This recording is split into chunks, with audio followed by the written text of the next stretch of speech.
Congress shooter caught in disgusting act right before a baseball game that explains who he really is.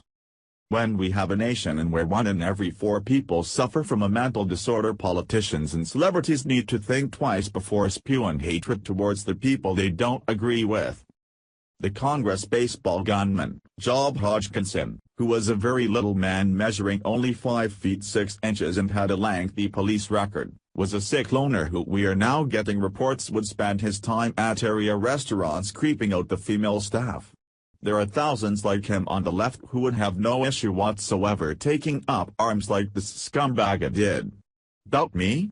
Just look on social media where countless liberals celebrating the assassination attempt on Congressman Skull Eyes. Senator Bernie Sanders was quick to denounce this scumbag. But let's take the time to contrast what happened yesterday as compared to the aftermath of the 2011 Congresswoman Gabrielle Giffords shooting by a crazed gunman whose mental health had been quickly going downhill in the months prior to the shooting. Scumbag liberals like Bernie Sanders blame former Alaska Governor Sarah Palin because she had posted a map showing multiple congressional districts in crosshairs. Although it was later known that the shooter's motives actually had nothing whatsoever to do with the map.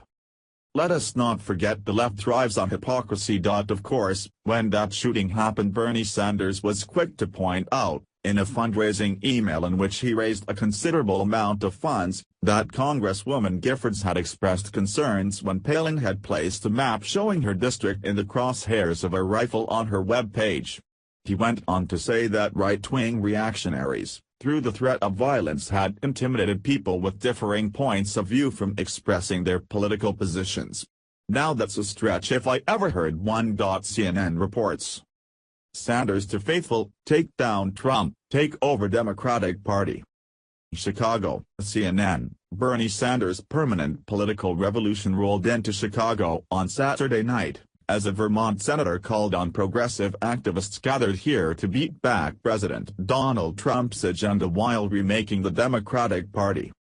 Speaking to a crowd of buzzing supporters in former President Barack Obama's adopted hometown, Sanders ripped Trump's incredible hypocrisy and called that president a demagogue who makes even a very conservative president like George W. Bush appealing in comparison.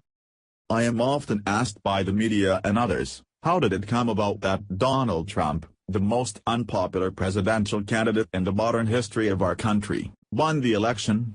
He offered teasingly as chance of Bernie would have won filled the hall.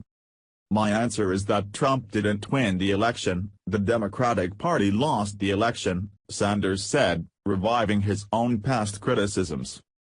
It's a line he's used before, but this was a night for the old hits, and Sanders moved through his laundry list of issues over the course of nearly 55 minutes alone on stage before being joined by wife Jane Sanders and Rosanna Morrow, the executive director of National Nurses United, the event's union organizers, for a 15-minute question-and-answer session. Sanders was interrupted repeatedly throughout his remarks by applause and standing ovations, but also by supporters in red waving draft Bernie banners and placards. The group wants Sanders to leave the Democratic mix and form his own People's Party ahead of the 2020 elections.